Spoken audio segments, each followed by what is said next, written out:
Hello, tu ni cookie channel subscriber ho na bon bin lim na hikit win chule kum tha chapa yong kan bol na hi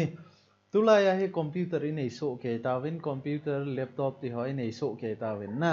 a hin la a khen khat chu a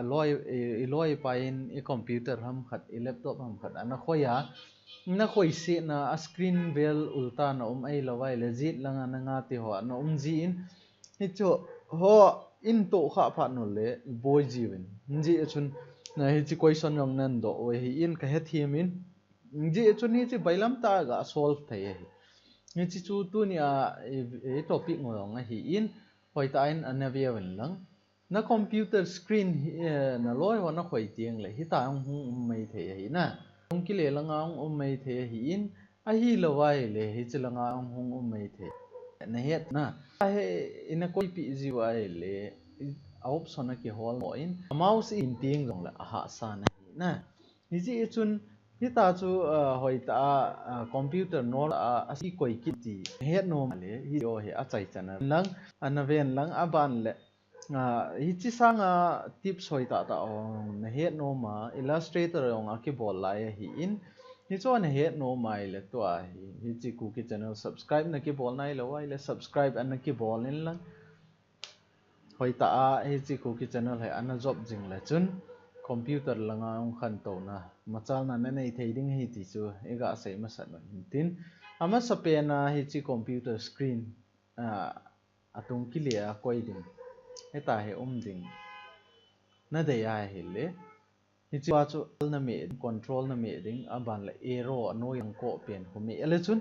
hi ta hong ding athuma na me ko ding ai na al me en lang aban la control me en lang aban la arrow anoi lang ko pa ko na me ding na mi ai le hi ta ding hi aban la control me al me en lang control me en lang aban la na ji mi ai le chun computer ji lang a kit ding na aban la na vei lang na mi ai le ke hi ki ding hi in la chung mi ai le na computer screen kit ding ti chu tu ni ai ga sei thei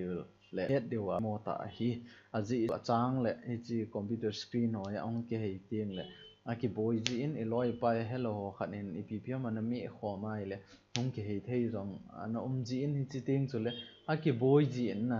ni chi chu setting e hola in bol le le I khoi thei lo phal format ki bol a format hello ho ding a chu boy chi ke den na lai hi ji chun ni chi shortcut na het na ai le I ma cha na boy lo nom ta na boy na ho si chu na so thei hi ti chu iga sei thei hin tin alas an het nom mo ai le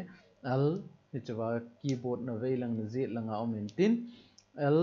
aban la control na me ding aban la arrow a chu na nei na lang na me thei hi ti chu iga sei thei hin tin tu ni cookie channel ve zo se na bon win na ka ki pa na kan phong kit nin aban le kum tha chu ba yong kan bol kit nin he kit video ting le illustrator chu isu zom kit deu aban le receive sian dan windows 10 install dan ai lo departmental store vela receipt neo cha cha ho sim ding dan ho chule logo sim ding dan hong injil to de wa hi na amin pat hung di ta wen ji chun chi cookie channel hi na het lo wai le subscriber na ki bolin lang na loi na pai dinga phana sa ong la share na bolin ti chu a chai na pe na kan sei no hin din ka ki pa ai